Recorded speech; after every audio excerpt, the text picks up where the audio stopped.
Hi everyone, Renee here, and today's video is going to sort of be my guide on how to use actives. Then the last couple of years, I finally sort of developed the confidence to start introducing actives back into my routine. I've definitely had my fair share of bad and painful experiences in the past, whether it's from just me not knowing what I'm doing, not understanding how powerful these ingredients are. So I have been experimenting conservatively, although I won't say there haven't been any snafus.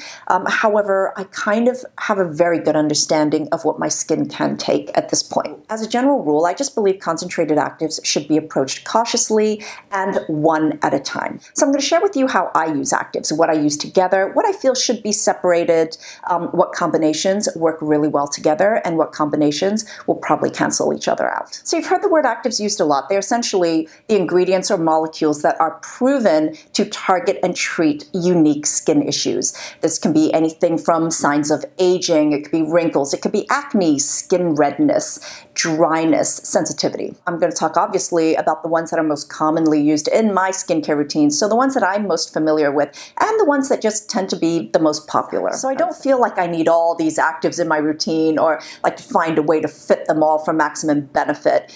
If anything, a lot of these ingredients have very overlapping benefits. What I do is I choose the one or alternate the ones that target my particular skin needs or condition at the time. Also, this idea that you need to apply these every single day in order for them to work is not necessarily true. Certainly not with acids for me, but if you do have the type of skin that can tolerate daily use of actives and it really works beneficially to you, then that's fine. There was a study done with tretinoin where they actually had people apply it every other day rather than every day, and the long-term results in terms of like aging, wrinkles, pigmentation, acne were the same. It just takes a little longer to get to the same place, but the whole point is it's more important to be consistent and to keep using the product for longer. Clearly, if you have tolerant skin, this isn't an issue for you. At the end of the day, the best indicator of whether or not something is working or just not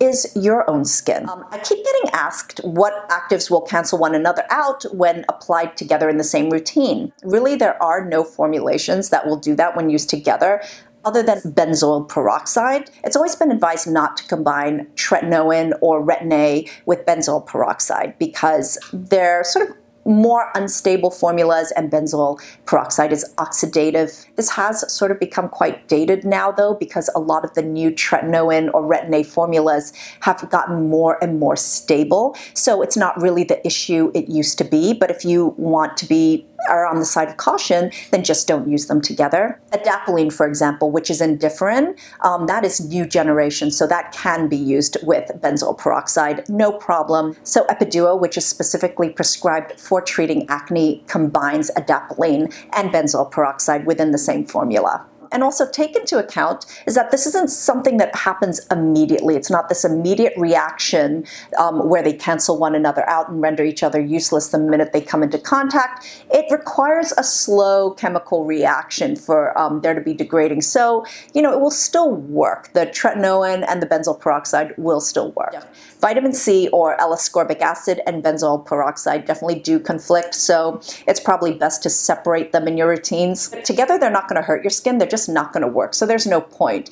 Vitamin C, L-ascorbic acid is a powerful antioxidant, and conversely, benzoyl peroxide works by oxidizing. So other than benzoyl peroxide, none of these ingredients interfere with each other, but there still may be reasons not to use them all within the same routine, and a lot of that has to do with the fact that our skin probably doesn't need it or can't take it. As I said, a lot of these have overlapping functions, namely cell turnover, and when you are exfoliating your skin, you are potentially leaving it more vulnerable. So it doesn't hurt to alternate rather than layer within the same routine. Of course, unless it's something that your skin can handle and it really, really works for you. Otherwise, I do recommend alternating. If you're a beginner to actives in general, I would just suggest you choose one first that you feel meets your needs the most, and then just stick with that for a little while before you start adding other things in, whether in your morning routine or your evening routine. I split my actives into ones I use in the morning and ones I use in the evening. A morning staple for me is going to be a vitamin C serum using L-ascorbic acid. It's proven to be one of the most powerful antioxidants. This will protect your skin from those environmental aggressors that can potentially cause aging in your skin. This is also great at really brightening the complexion and evening out the skin tone. So if you have concerns with hyperpigmentation, this will help with that as well. So I'm not really going to spend too much time on the derivatives or the ingredients that are there to mimic the effects of an active while they are still effective. They do work differently, and there's not so much, they're not so tricky. When actives come in a liquid serum form or a toner form, then they tend to go on my skin right after cleansing before anything else, because I want it to just really sort of get in there without any interference. The other most important actives in the morning, of course, would be sunscreen filters, which usually come as the last step of the skincare routine before makeup over moisturizer. I feel if you choose to apply additional serums like a concentrated niacinamide or a peptide serum, that's fine to do as well after the L-ascorbic acid one. That's when I would usually apply it, and there will be no conflict. I personally don't use acids during the day. Some people do. It works better for their routines, and that's fine. Just make sure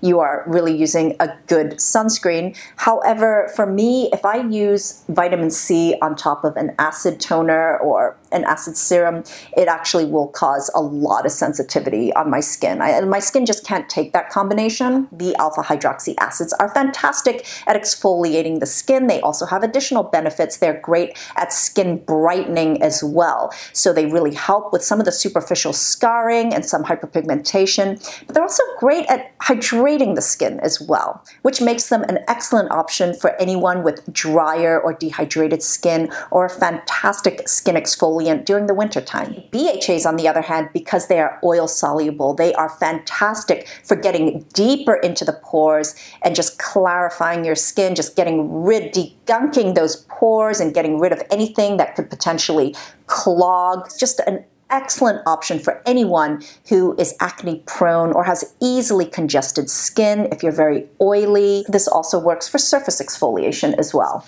Generally, if I'm going to use a BHA with anything else, the BHA serum always goes first because it gets deeper into the pores, so that should go on first. So if you decide to use it with your vitamin C or your retinol, or you just want to use it to spot treat certain areas like I do sometimes, then this will go on before that. So retinoids in particular, the retinoic acids and the adapalene and tazarotines, as well as retinols, this is so powerful in treating anything that's age defense related as well as acne related. So, wrinkles, fine lines, hyperpigmentation, pore visibility, and zits, breakouts. This basically does it all. This really promotes cell turnover. So particularly in the beginning, when I was using this, I really didn't need any of the other actives in my life. So application-wise, what really works for me with tretinoin and other retinoids is when I use it after all my liquid applications and before my moisturizers. Tretinoin formulas as well as other retinoid formulas do tend to be on the creamier side. So it just actually works really well that way. But when I started out, I actually used it over my moisturizer or mixed in with my moisturizer. It was great at just buffering and really helping get me past that retinizing phase without, much problem. Azelaic acid is usually prescribed to treat rosacea. It really treats the redness, which is also what makes it great for anyone who has acne scarring or acne. It dials down that inflammation. Over time with regular use, it also dials down the sensitivity of your skin, which is why it is perfect to use in preparation for when you're going to maybe start using a harsher vitamin A treatment. This is still a strong ingredient though, so until your skin is actually adjusted to it and used to it, I wouldn't use it with any other actives in the beginning. L-ascorbic acid and sunscreen are a perfect pairing because together they work more powerfully than alone. Niacinamide and retinoids work beautifully together. I would recommend anyone, especially if you are starting out in a retinoid journey, make sure that you're always using a serum that has niacinamide in it. I also feel like the combination is just powerful in terms of results as well and what it just does for your skin overall. I'd say anyone who has any interest in age defensive skincare, vitamin C, sunscreen, and vitamin A are the three staples everyone should have. cocktailing actives is really not something I would recommend, and definitely not for the beginner who might think that they're just simplifying things, but just by putting it all in one. I think it's a different story when you're cocktailing products to buffer an active ingredient, but otherwise, it's something that I would leave it for the formulators to do. My Tret formula has tretinoin, azelaic acid, and niacinamide in it, which is, fantastic. And there are products exist that, combine a bunch of these actives together. I just like knowing that it's being formulated responsibly. And I also like layering because I feel like I am getting a proper amount at each time. If I'm using 4 drops of vitamin C, if I were to mix it with other things, then I'd probably just use 1 drop or 2 drops. So, I sort of like getting the proper amount on my skin, if that makes any sense. So I hope you found this helpful. I know this is a question I just get asked all the time. So hopefully this clears some things up for you and maybe makes everything just a little less confusing. But thank you so much for watching, and until next time, I'm wishing you great skin health. Bye!